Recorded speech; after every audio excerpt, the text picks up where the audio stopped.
കർത്താവായ യേശുക്രിസ്തുവിൻ്റെ അതിപരിശുദ്ധ നാമം വാഴ്ത്തപ്പെടട്ടെ.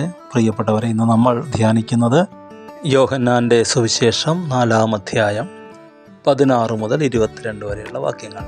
യേശു അവളോട്, പോയി ഭർത്താവിനെ വിളിച്ചു കൊണ്ടുവരിക എന്ന് പറഞ്ഞു. എനിക്ക് ഭർത്താവില്ല എന്ന് സ്ത്രീ അവനോട് ഉത്തരം പറഞ്ഞു.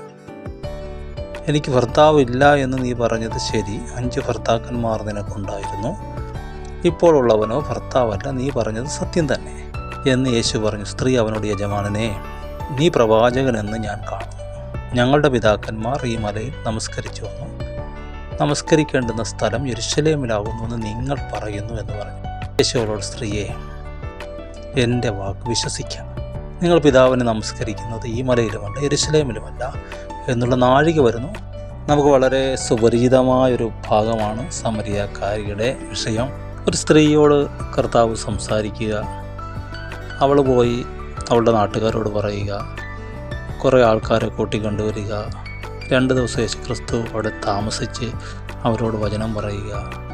ഇവരോട് സംസാരിച്ചതിന് ശേഷം യേശു കർത്താവ് വളരെ സന്തോഷത്തോടെ ശിഷ്യന്മാരോട് അതേക്കുറിച്ച് പറയുക. നിങ്ങളറിയാത്ത ആഹാരം എനിക്കുണ്ടെന്നൊക്കെ പറയുക. ഇത്ര പ്രാധാന്യമുണ്ടോ ഈ ഒരു വർത്തമാനത്തിന്? അവളോട് താൻ തന്നെയാണ് മശിഹ എന്ന് തുറന്നു പറയുന്നു. വേറെ ആരോടും അങ്ങനെ പറയാത്ത യേശു കർത്താവ്. അപ്പോൾ എന്താണ് ഇത്ര പ്രാധാന്യത സമരിയക്കാരിക്ക്? തകർന്നു പോയൊരു ജീവിതത്തോട് കർത്താവ് കാണിക്കുന്ന കരുണയാണോ? അതിനപ്പുറം എന്തൊക്കെയോ ഇല്ലേ? അത് ഈ ഭാഗത്ത്, നമ്മൾ വായിച്ച ഭാഗത്ത് നിന്ന് നമുക്ക് ചെറിയൊരു ക്ലൂ കിട്ടും. അവളോട് ഭർത്താവിനെ വിളിച്ചുകൊണ്ട് വരാൻ പറയുന്നു. അവൾ ഭർത്താവില്ല എന്ന് പറയുന്നു. അപ്പോൾ യേശു കർത്താവ് പറയാണ്, ശരിയാണ്, നിനക്ക് 5 ഭർത്താക്കന്മാരുണ്ടായിരുന്നു. ഇപ്പം നീ ഉള്ള ആൾ നിൻ്റെ ഭർത്താവുമല്ല. ഉടനെ ഇവൾ വാറ്റുന്ന വർത്താനം ശ്രദ്ധിച്ചോ? നീ പ്രവാചകനെന്ന് ഞാൻ കാണുന്നു. ഞങ്ങളുടെ പിതാക്കന്മാർ ഈ മലയിൽ നമസ്കരിച്ചു വന്നു. അപ്പോൾ അതിന് മറുപടി നമ്മളാണേ പറയില്ലേ, നീ ആ വിഷയം വിട്, നിൻ്റെ ഭർത്താവിൻ്റെ കാര്യം പറയുന്നല്ലേ നമ്മൾ ചോദിക്കത്തുള്ളൂ. യേശു കർത്താവ് ആ വിഷയത്തെ തൊട്ടതേയില്ല. ഒന്നാമത് നമ്മൾ മനസ്സിലാക്കേണ്ട, യേശു കർത്താവിൻ്റെ പാപികളോടുള്ള, കുഴഞ്ഞുപോയ ആൾക്കാരോടുള്ള ഇടപെടലാണ്. ജസ്റ്റ് ഒന്ന് ടച്ച് ചെയ്തേ ഉള്ളൂ. കരുതലോടെ, സ്നേഹത്തോടെ പാപികളെ ടച്ച് ചെയ്യുക, കുത്തി മുറിവേൽപ്പിക്കുകയല്ല. നോക്കി, ആ ഒരു ടച്ചിങ് ആണ് അവൾക്ക് മാറ്റം വരുത്തിയത്. 29 നമ്മൾ കാണുന്നു, ഞാൻ ചെയ്തതൊക്കെയും എന്നോട് പറഞ്ഞ ഒരു മനുഷ്യനെ വന്ന് കാണുവിനെന്ന് പട്ടണത്തിൽ പോയി എല്ലാവരോടും പറയുന്നു. 39 നമ്മൾ കാണുന്നു, ഞാൻ ചെയ്തതൊക്കെയും അവൻ എന്നോട് പറഞ്ഞുവെന്ന് സ്ത്രീ സാക്ഷ്യം പറഞ്ഞ വാക്ക് നിമിത്തം ആ പട്ടണത്തിലെ പല ശമര്യരും അവനിൽ വിശ്വസിച്ചു. കണ്ടോ കർത്താവിൻ്റെ ഒരു ടച്ചിങ്?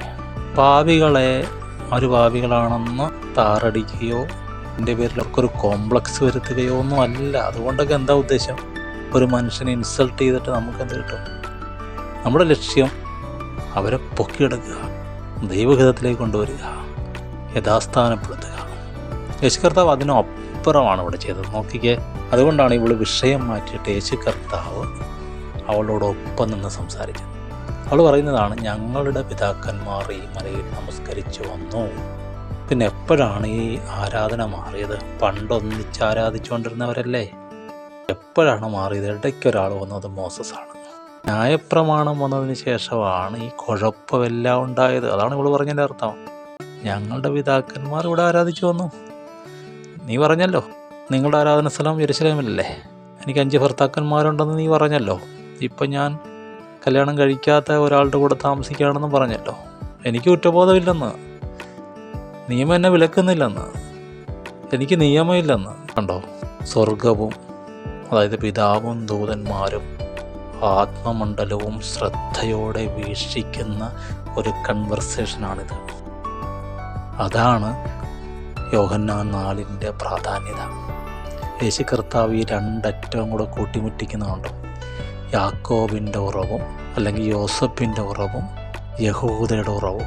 യഹൂദയ്ക്കുള്ള കോലും യോസഫിൻ്റെ കോലും 2 കൂടെ ഒന്നാക്കുന്നത് കണ്ടോ? ന്യായപ്രമാണത്തിന് മുമ്പിലുള്ള കാലവും ന്യായപ്രമാണത്തിന് വന്നതിന് ശേഷമുള്ളവനും രണ്ടുമല്ല. സ്ത്രീയെ, എൻ്റെ വാക്ക് വിശ്വസിക്കുക.